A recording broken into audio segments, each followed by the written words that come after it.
سب کچھ مانگ لیں یہ سوچ کر کہ جو مانگیں گے اللہ ہمیں وہ دے گا.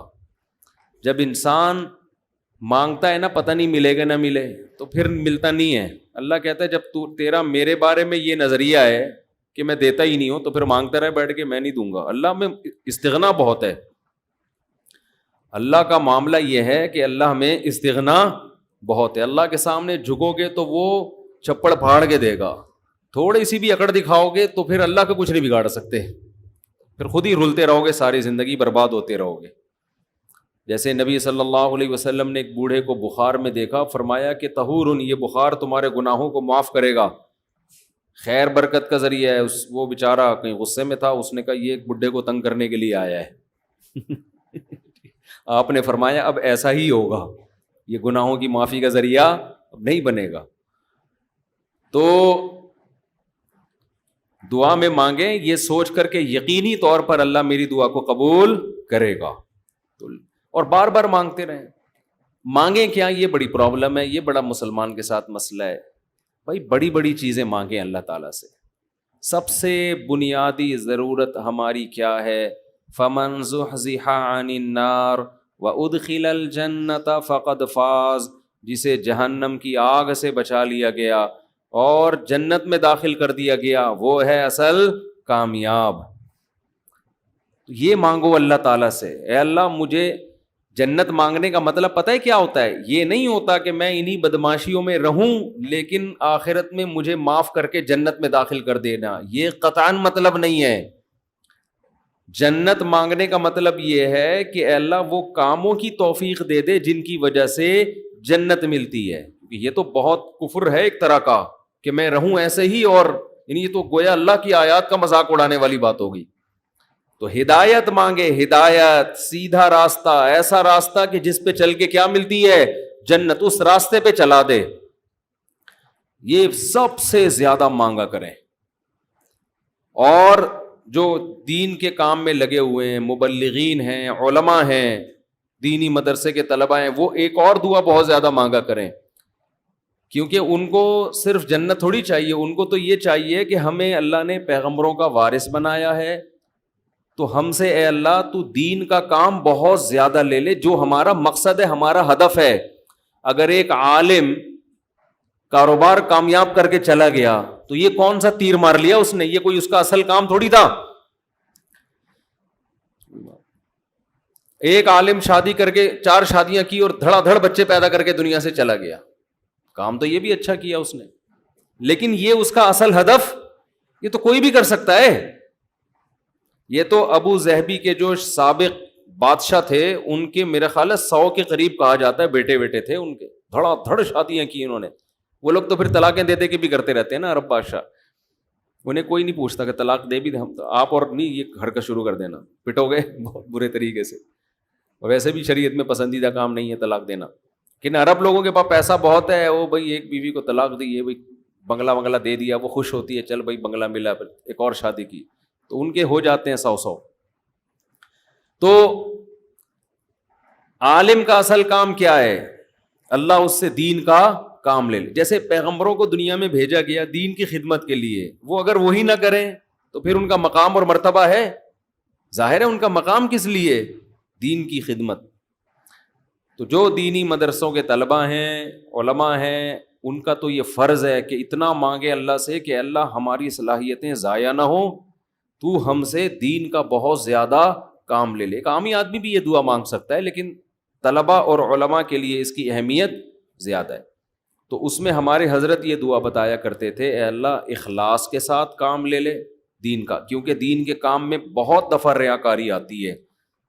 کام دین کا ہوتا ہے لیکن پھر آدمی کی اپنی انا شامل ہو جاتی ہے, اپنی پبلسٹی, میں بڑا بن جاؤں, میری پروموشن ہو, مجھے لوگ واہ واہ کریں, یہ نفس کی خواہش اس میں کیا ہوتی ہے شامل, اور اس سے دین کا کام تو ہو جاتا ہے, آپ کو قیامت کے دن ٹکے کا بھی اجر نہیں ملتا.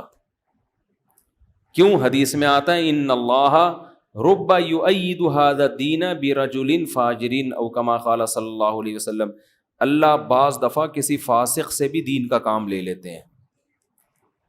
اس کا اللہ کی نظر میں مقام نہیں ہوتا, لیکن بعض دفعہ کام اللہ اس سے لے لیتے ہیں, ہو جاتا ہے, لیکن مقبول نہیں ہوتا وہ. تو اخلاص کے ساتھ دین کے کام کی اللہ توفیق دے. کس کے ساتھ؟ اخلاص. دوسرا عافیت کے ساتھ.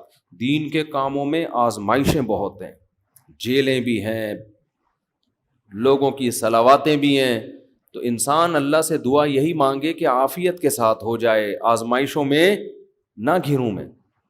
اور تیسری بات, قوت اور ہمت کے ساتھ. قوت الگ چیز ہے, ہمت الگ.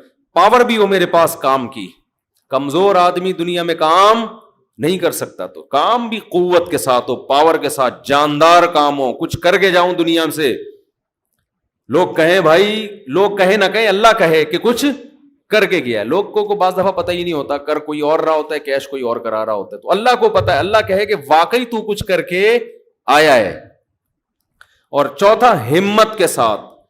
طاقت ہوتی ہے, بہت سے طاقتور ہم نے دیکھے ہیں سستی کی وجہ سے کام نہیں کر رہے ہوتے, پوستیوں کی طرح پڑے رہتے ہیں. وہ پاور بھی ہوتی ہے, بولنے کی طاقت, چلنے کی طاقت, دوڑنے کی طاقت, لیکن کیا ہر دوڑنے والا دوڑتا بھی ہے؟ اس کے لیے ہمت بھی تو چاہیے نا. کمزور میں ہمت ہوتی ہے, طاقت نہیں ہوتی. طاقتور میں, یعنی اگر کمزور میں ہمت ہو, طاقت نہ ہو, وہ بھی کسی کام کا نہیں. آپ میں طاقت ہے مگر ہمت نہیں ہے, آپ بھی کسی کام کے نہیں ہے. تو ہمت کے ساتھ, تو یہ 4 الفاظ کے ساتھ دعا مانگا کریں. اے اللہ دین کی خوب خوب خدمت لے لے, اخلاص کے ساتھ, عافیت کے ساتھ, قوت اور ہمت کے ساتھ. اتنی خدمت کہ میں دین کے کاموں میں کسی سے پیچھے نہ رہوں, کیونکہ مقابلہ ہے, کمپٹیشن ہے.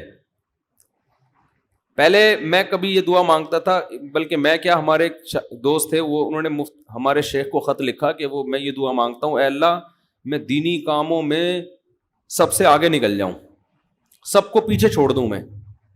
حضرت نے فرمایا یہ سب کو پیچھے چھوڑنے والی دعا ٹھیک نہیں ہے. وہ کہیں گے ہمیں کیوں دعا میں ہرا رہا ہے, تو اپنے لیے مانگنا.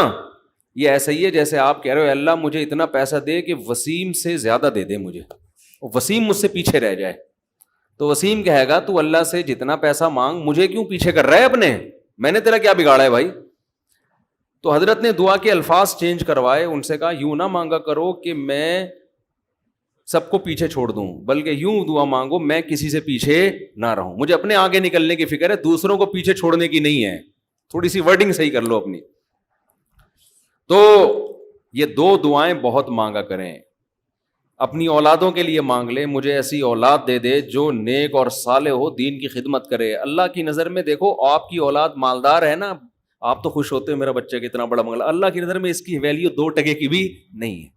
اگر اللہ کی نظر میں ان پیسوں کی, گاڑی بنگلے کی کوئی 2 ٹکے کی حیثیت ہوتی نا, تو موسیٰ کلیم اللہ کو اللہ سب سے زیادہ مال دیتا, سب سے زیادہ مال.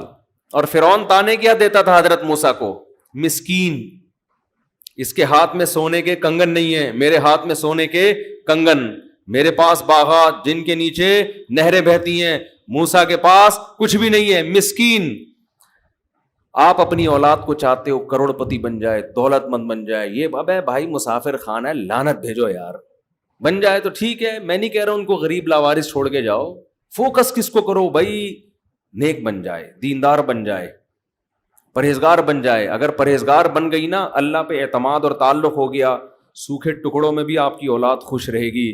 اور اگر پرہیزگار نہیں بنی تو میں نے کروڑ پتی باپ کو دیکھا ہے جس نے کروڑوں روپے کی جائیدادیں بچوں کے لیے تیار کی, اور وہی بچے باپ کو صبح شام ٹینشن بھی دے رہے ہیں اور خود بھی ڈپریشن کی گولیاں کھا رہے ہیں, وہ دین نہ ہونے کی وجہ سے. تو لیلۃ القدر میں کیا دعائیں مانگنی ہیں؟ 2 دعاؤں کو فوکس زیادہ کرنا ہے. ایک ہدایت اپنے لیے بھی, اپنے ماں باپ کے لیے, بیوی اور بچوں کے لیے, اپنے بہن بھائیوں کے لیے, اور ان کی ازواج اور ان کی اولاد. یہ آپ کا فیملی کیا ہو گئی؟ کمپلیٹ. یوں دعا مانگے, اے اللہ عافیت والی زندگی دے, سیدھے راستے پہ چلا دے مجھے, میرے والدین کو, والدین میں باپ دادا سب آ گئے, نانا نانی سب آ گئے, میرے والدین کو, میرے بیوی بچوں کو, میرے بہن بھائیوں, ان کی ازواج اور ان کی اولاد کو. ازواج میں شوہر اور بیوی دونوں آ گئے ہیں, تو یہ آپ کی فیملی کیا ہو گئی؟ کمپلیٹ. تو یہ سب کے لیے دعا کر دی.